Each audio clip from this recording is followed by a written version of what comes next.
Hello everybody and welcome. It's your boy Nick the Odd Oddish, and hang on, let me get someone for you, Baby Kitty aka Marshmallow. And I'm excited to have you here today. There's some recent news just announced, hot off the press. Like, I just got it via message and everybody I know is talking about it, so I wanted to talk about it too and give you my thoughts. I know we're usually doing videos of my collection or openings and stuff like that, but I've been back into collecting for 7 years, and you can see evidence of some of the sets behind me in the era. Been grading with PSA all of those years. Graded thousands of cards. When I got back into the hobby, you could catch bulk grading specials at $7.50 per card. So if that dates back to how far back I've been grading, that's a good telltale sign right there. And we were at what? Now I'm paying like $27 per card for the same service. The news is that PSA is going to acquire Beckett, and I don't know, I just think that's crazy. I'm still in shock. Like, I just had that pause because I can't believe that we're actually saying it.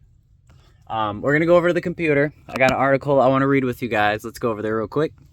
All right, and here we are. This is being reported by the New York Times, and the title is PSA Parent Company Collectors to Acquire Beckett and are going to keep it an independent brand. We'll see about that. Collectors, the parent company, leading trading card grader, PSA Professional Sports Authenticator, is acquiring well-known collectibles, media, and grading company Beckett. On Monday, collectors announced that a definitive agreement is in place and that Beckett will remain an independent brand. It said Beckett will continue its own operations, customer service, and standards around grading, marketplace, magazines, and price guide. The first card I ever submitted for grading was to Beckett, and I consider collectors custodians of this important icon in the hobby, said Nat Turner, CEO of Collectors, aka also on the board of GameStop. But I like Nat Turner myself. Like, I do like Nat Turner. I think he's a great leader. I love that he's passionate about cards. I'd have my own business, and I look up to his business expertise and how he was able to combine his passion and his job all into one, like on a crazy godlike level, But I'll tell you more about how I feel about this as we proceed. Kitty, you're laying on my mouse. All right. Said CEO of Collectors in a press release announcing the deal. We believe that strong, well-supported brands help grow access to the hobby. PSA and Beckett will continue to process grading orders as they previously would, with no change in pricing, according to the release. I feel like PSA once said that about themselves, and take that with a grain of salt. Beckett was founded in 1979 by Dr. James Beckett and rose to prominence in the 80s and 90s with its popular trading card price guide magazines. I remember them myself and used to buy them all myself, or always would buy them as a kid. Grading services BGS later became a leader as interest in the practice grew during the 2000s. But in recent years, Beckett has struggled to keep pace with the rapidly growing industry, dropping to third or fourth among the top grading companies, according to data compiled by GemRate. In December 2024, Collectivist Holdings has announced as Beckett's new parent company following a series of controversies and legal troubles involving the CEO of its previous parent company, Greg Lindbergh. While PSA has grown to account for the vast majority of total trading cards graded each month, Collectors has now acquired two of its much smaller competitors in recent years. In February 2024, Collectors added SGC, which has since transitioned to being a boutique grading company and experienced a significant decline in total cards graded, according to GemRate data. CGC is now the only major card grading company that is not owned by Collectors. And the whole SGC thing is like, how they handled that is going to be my basis of what I think their true plans and intent is. According to Collectors, it will look to enhance Beckett's offering while preserving the ability for hobbyists to choose why it's the best for every unique item in their collection. All right, so that's the end of the article. and discuss it now. All right, so we are back with my paper printout copies, and the whole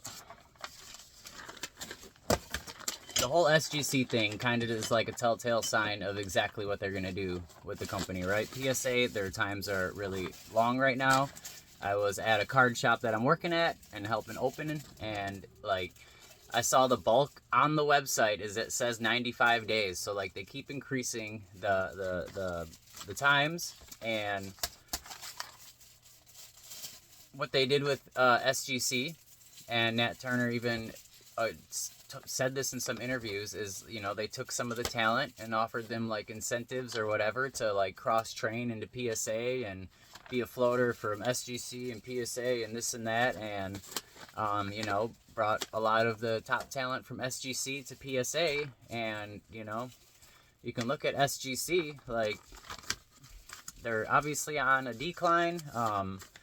You know, with the branding power PSA has, it doesn't seem like it really helped the SGC brand at all. If anything, it's more been on a decline. And with them buying BGS, like, again, I run my own business, and like, why would you buy a competitor to build up to compete against yourself? Like, it just doesn't make any sense whatsoever. I feel like the competition with BGS is like what makes PSA so grand. So like if they are just eliminating the competition, and PSA is already so ahead of the pack, like they're not gonna have to do anything to try to like earn customers loyalty, dedication, business. You know, they're just gonna be the only one out there. All they got to do to kill the BGS black label or brand is like kill the black label. You know, that's like pretty much what keeps BGS above water and even probably alive as a company, is the black label, and that people are going for them. Because if it's like a gold label 10 or less, anything less than a black label, then like it's hard to sell. And you can see behind me, here's all my vending supplies right there. And I'll tell you, like, nobody really looks at your CGC or BGS slabs when you're at a show. Like, it has to be PSA. Most vendors won't even like offer any. They won't even buy them at like 50%. You know, they just say no to them altogether. That black label is what's carrying BGS, and if they're able to just like contaminate that, or you know, let some cards slide through that shouldn't get the black label, like that'll just tarnish it. The way the internet is, the internet warriors, everybody, how they just want to. You know, we love to build up, but then we also love to bring down too, as consumers of content or whatever. I don't like that mind thought and process, but you know, you can see that's the internet has like a herd mentality, and it just takes somebody to chariot the idea, and everybody else follows along and gets in line, and you know, gets on their keyboard and stuff like that. So, you know, that would kill the BGS brand, and like. They already did it with SGC. Not that SGC was like, you know, like, oh, it's about to outpace PSA. Like, it was never going to do that. But I feel like SGC had a niche in the market of vintage sports cards. And my friend Matt and I actually graded with SGC. Like, it was exactly when the Charizard UPC, the original one, the white one. When that came out, we graded with SGC. And we sent in all our promos and had them back in like 1 or 2 weeks. Like, it was a really nice experience. Like, even somebody from the team like personally emailed us and was asking questions and like, you know, selling the brand to us. Like, it just felt very personable. It was a very good experience. I loved how the slabs looked. I still do. I really like the whole like tuxedo thing that they have going on. I think that's like a neat, I don't know, I think it looks good in a tuxedo. I like the slabs. But it didn't help. The only thing is the price. Like, the price was not there. Like, they sold at a loss, even ones that did get a 10. And, you know, we've never seen, like, any explosive growth in the trading card space with SGC. Like, they're just always kind of been where they are at.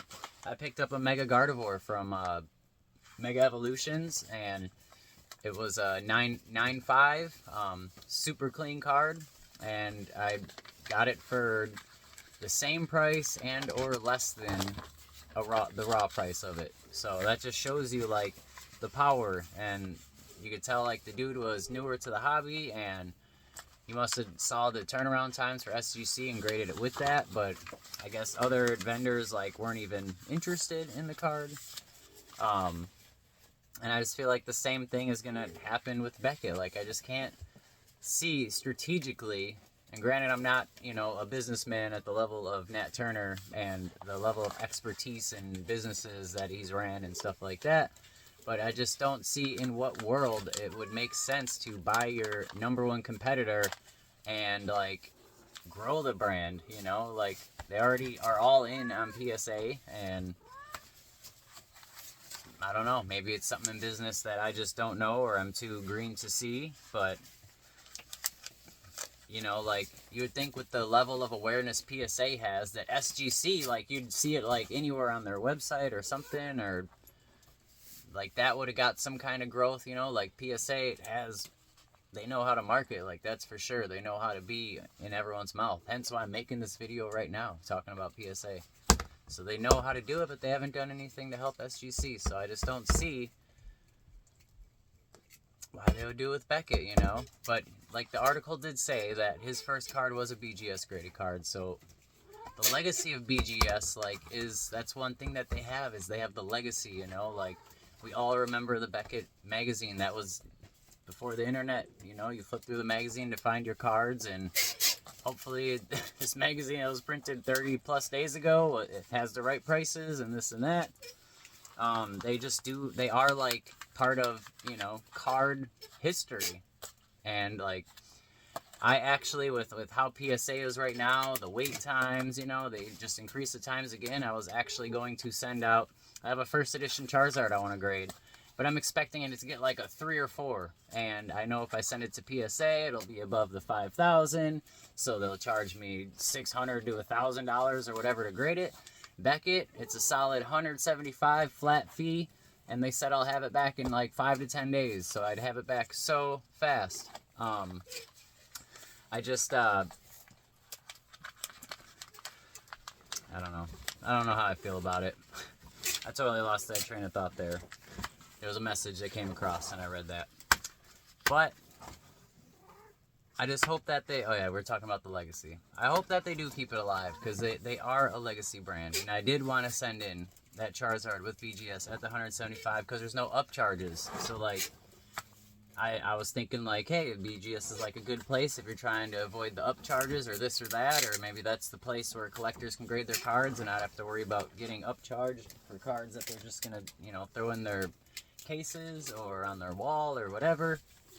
I don't know, it's just crazy. And then the main thing that stuck out to me about this whole thing is, I'm like, you know, we all played Monopoly growing up, and then that always made me wonder, like, what's a monopoly? And then hearing that monopoly is like a real term in business of, you know, companies owning like all aspects of an industry. And I'm looking at PSA and I'm like, man, how does the government like not see them as a monopoly as they sit? They have like 90% market share. And I don't know how much of the market share BGS has, whether it's like 5 to 10% or whatever, but man, that's going to put them like 90+% of owning the whole market. And like, competition is what makes brands thrive. So like, if they're not competing against anyone, is it even going to be like the same? Is it going to have that same excellence, you know? I don't know. Is it going to make PSA want to do anything to like actually win over customers' affection and appreciation? Because I feel like the past couple months, all you see is people like moving away from PSA and like being at these shows. Like, everybody just uses PSA because it's PSA, because they have to. It's like I was telling my friend, it's like Walmart, right? Like, everybody goes to Walmart, everybody shops at Walmart, but does anyone out there really love Walmart? Or do they just go there because it's, you know, there's one in every city, no matter how big or small. The prices are just the cheapest, usually, without having to look around. But one thing, you know, you're not getting great customer service. You're not, you know, going to have this awesome shopping experience where you're just blown away by everyone's kindness around you. Like, no, I haven't asked an employee of Walmart a question in forever, because I don't even know if I'll believe the answer they tell me anyways, because I feel like they'll just tell you whatever to make you go away, right? So I feel like it's people right now are using PSA for that reason. And like, man, my whole card like collecting journey here in the last 7 years, like I've loved PSA and vouched for them, but like I just feel like the price keeps going up, turnaround times get longer, and the customer service goes down. You can't question anything. You can't ask, you know, why did this get this? They talk about these QA stages, and we see cards come in upside down, wrong language. I don't know how many big cards I've had with like chunks of plastic in it to where I'm like, man, I feel like if I pop that out, there's probably an indent in it, and it wouldn't even be a 10 anymore. So you just gotta like live with it, and we've just gotten so used to just accepting whatever because, you know, there may be a value bump in that tier. But like, I don't know, I miss the days where companies like wanted to like woo the customer and like earn their business and earn their money, earn their trust. Like PSA has such an opportunity to be like the greatest company in the world. Like I sell stuff online, right? And I like my favorite sales I do is when I sell something and the customer I know can make money off what I sold them. So it's like a gift that keeps giving, and like PSA is in the perfect position to just be like the Santa Claus in their lives, that every time they get a package in the mail from PSA, it's like Christmas Day. But now it's like you're just assuming you're gonna get so beat up on your submission. And like I said, I've been grading for 7 years, graded thousands of cards, and like, you know, I definitely try to learn something from every submission I send out. Like I'm not just like closing my eyes and sending out a handful of cards hoping I trick the grader to get all these 10s. Like my recent submissions, I'm so selective. If I can notice any imperfection with the naked eye, I just bump it out, and it's not even going in. Like it literally has to be perfect to get a PSA 10. It's like I'm looking for black label quality cards just to get the PSA 10, when like the whole thing I feel like PSA was built on, or at least that I always loved about them, is like it wasn't the black label, you know? Like there's a black label for a black label, which now they're going to be the arbiters of, but like a PSA 10 was always like a card that's like 95% or better, you know? Like you could have one minor white speck or just like the tiniest of imperfection, and like if it's still a perfect card, like I felt like that was like the perfect window to be, you know? Now it's, I can tell they just, I mean, my guess is what they're doing and why they're being so selective on the cards is, one, like to control the population, and two, because they want, you know, I guess a PSA 10 to be, I don't know, I guess to be a perfect card. But like I feel like that's not what a PSA 10 always was. Like unless PSA wants like the perfect card, then they should have made their own tier for like their own equivalent black label or whatever, like, and have the PSA 10 and PSA 10. Like if you pull the card out of a pack and it's perfect condition, nothing's wrong with it, you know. Obviously, like, yes, if the card doesn't deserve the 10, then it shouldn't get the 10. But I just I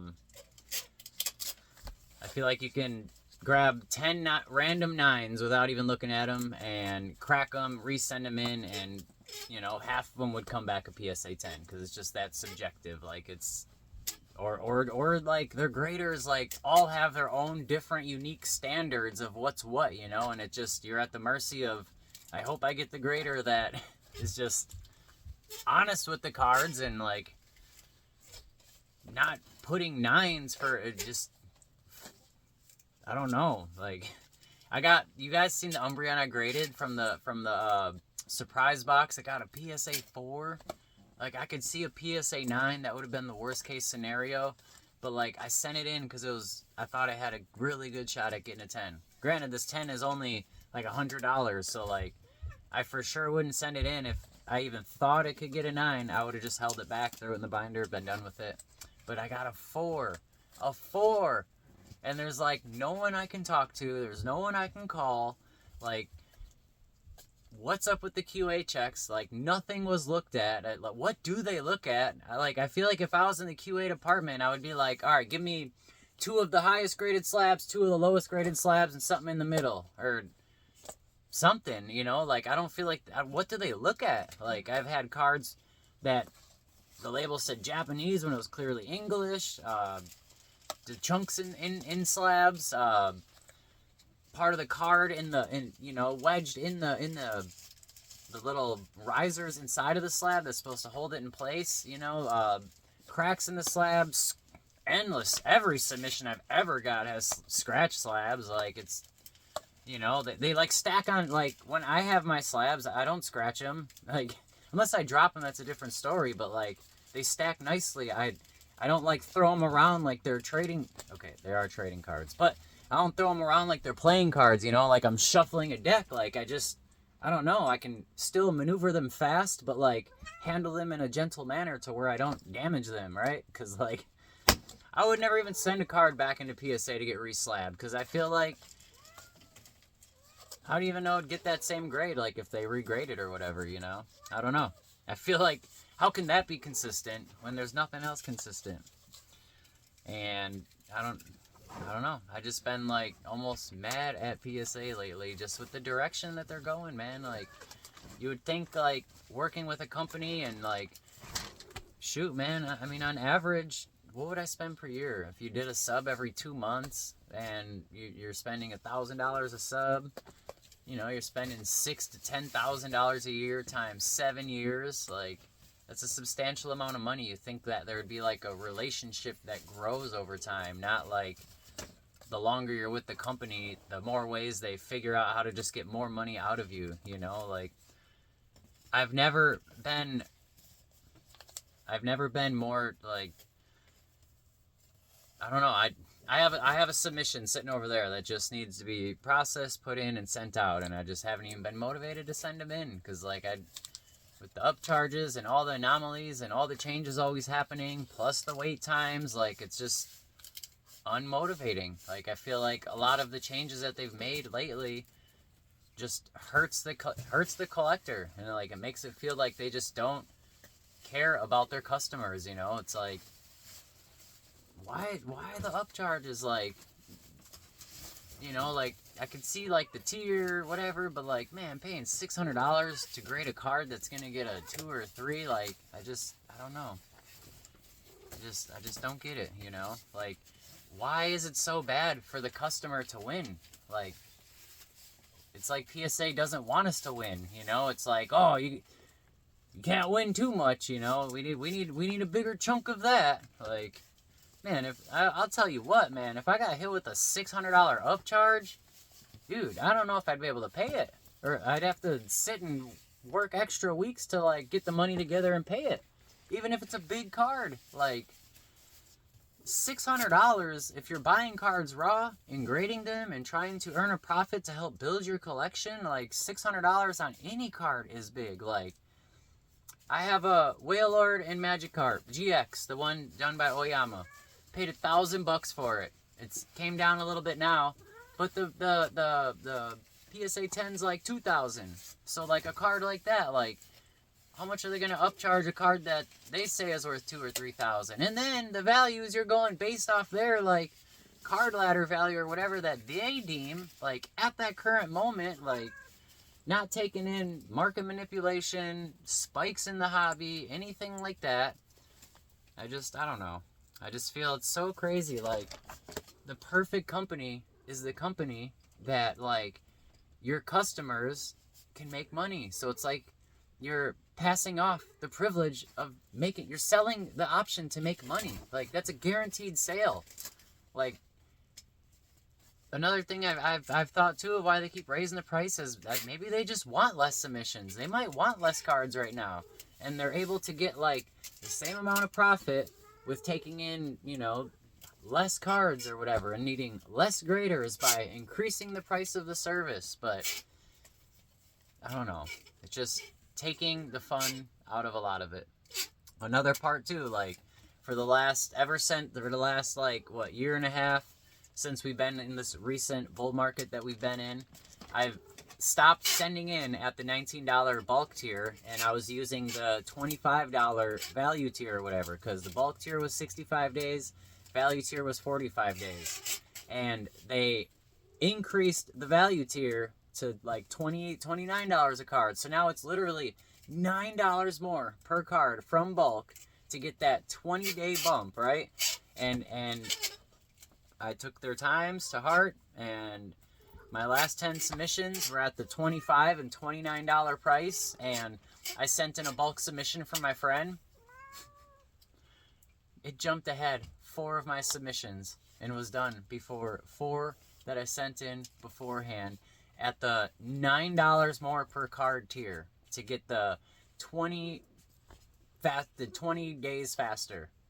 And the regular bulk $19 submission skyrocketed ahead of them. I don't even know what to say about that. It hurts. Like, I'm literally, and then like, so for like, let's say to send in his 44 cards was like $900 or whatever. I'm using just rough numbers here.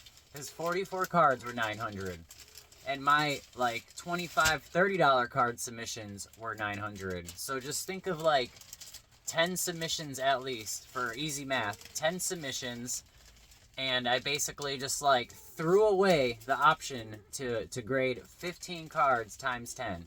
So it's like I forewent and gave up the opportunity and privilege to grade 150 cards just to get them 20 days faster, and this bulk submission speeds up in front of all of them.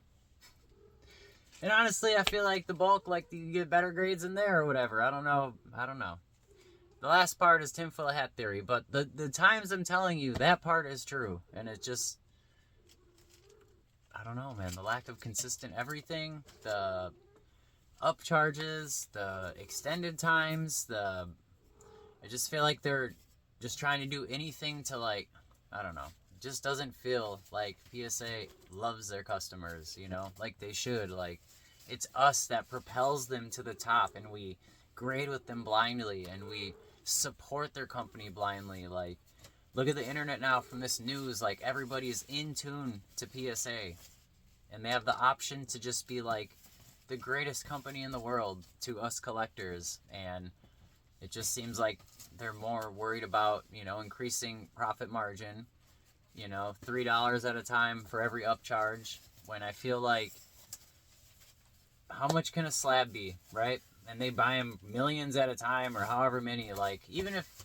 the slab, the front and back, was $1 for the plastic itself, right? And the little paper label, like, even if it was high, $1 for the thing, which it's probably more like 10 cents or something with the amount of slabs they buy. Like, and if the grader really looks at the card for 60 seconds, which I think that's even probably giving them like more credit. Like, I bet you they look at it for like 15 seconds, like, boom, grade, next, and it's done. So like, if they make 20 bucks an hour, they grade 1 or 2 cards, that pays for the salary or hourly wage of the worker, and then it's like $19 profit. Of course, I know they have building expenses and probably really big executive paydays and stuff like that, and bonuses, and I'm being facetious, but I know they have like building costs and stuff like that. But still, like, it's not like they're creating, you know, like a Nintendo Switch or a PS5 where it probably actually does have hundreds of dollars of, you know, components and chips and boards and stuff like that. Like, and, you know, they're selling it for 20% profit margin or whatever, you know. Like, they say some video game consoles are sold at a loss just to get them in people's hands. But, like, PSA, they're selling a service, and there's an endless amount of work out there for them to do. And they can't get cards back to people fast enough, and their answer to it is to increase the price. I don't know. I'm going to stop ranting. I don't want to be more negative than I already am on PSA. But having said all that, I do love PSA. And I hope they like figure out how to find the right balance to where they're making all of the profit they want to make and servicing their customers, and like wanting to just be a trusted name, and not just like tell us they want to be a trusted name, and, you know, because they got the biggest balls in the game, they just swing them, and we all just got to go along with it and get in line and follow suit if we want to participate, you know.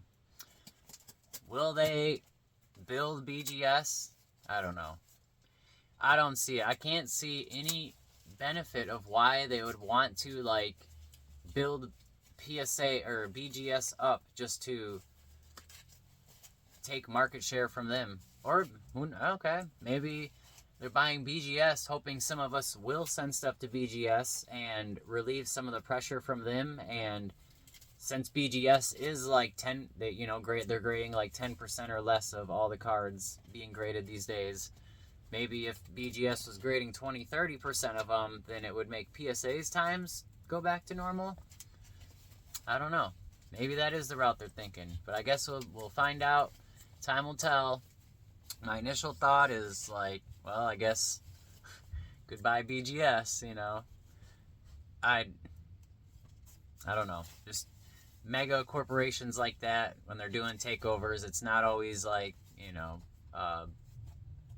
it's not always like butterflies and glitter and rainbow. Usually there's like intent behind it, and I'm sure it'll be a multi-year thing. Like, they're not just going to do it overnight. It'll be a multi-year thing. Like, I don't know how long ago PSA bought SGC, but it's been a while already. And, it's not like it's totally out the door, but they did buy SGC and strip away a lot of its talent and get him over at PSA to try to help PSA's wait times and everything like that.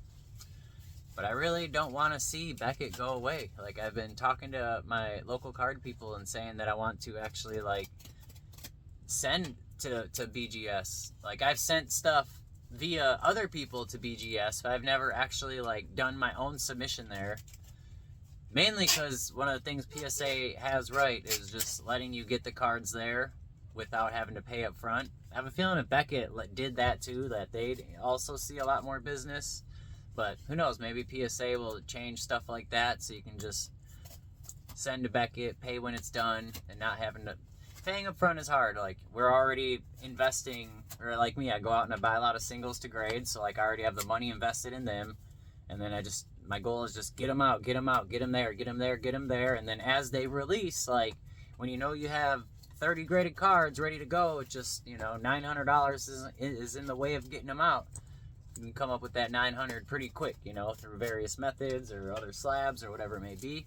So who knows, maybe BGS will allow stuff like that where you can just like send the cards there and pay when they're done. I don't know. Time will tell. We'll find out. See what Nat Turner wants to do. But thank you guys for watching. I just wanted to report this and talk about it, give you my thoughts. Let me know what you guys think. I'd love to hear. Yeah, what do you guys think? What's your current grading status? Where are you guys grading right now? Are you guys using PSA? I see a lot of people saying that they're not grading at all right now. Every time I do a PSA video, like half the comments are just people on there like talking bad about PSA. So like I know it's not just me feeling it, and like I'm a very like I want to always see the best in everyone and everything. Companies too. But, like, there's just something inside that just feels off, like, I don't know. Just feels advantageous given the circumstances that we're in, But we'll see what happens. Thank you guys for watching. I appreciate it. Let me know what you guys think. Thank you for hanging out. I'll catch you guys on the next one. Peace.